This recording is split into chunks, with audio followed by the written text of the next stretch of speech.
Hi hello ನಮಸ್ತೆ welcome back to ಸು Stephen mini food vlogs. ನಾವು ಈಗ ಚಿಕನ್ ಕೀಮಾ ಬಾಲ್ಸನ್ನು ಮಾಡುವ ವಿಧಾನ ಹೇಗೆ ಎಂದು ತಿಳಿದುಕೊಳ್ಳೋಣ.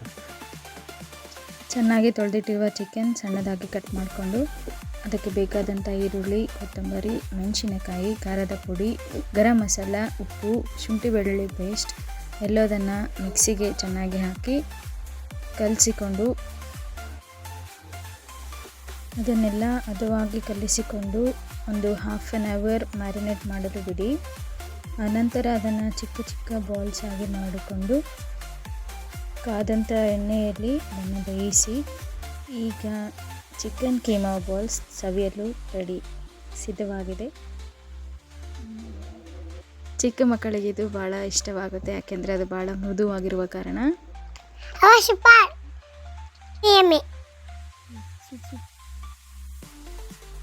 ಈ ವಿಡಿಯೋ ನಿಮಗೆ ಇಷ್ಟ ಆದಲ್ಲಿ please like, share and subscribe.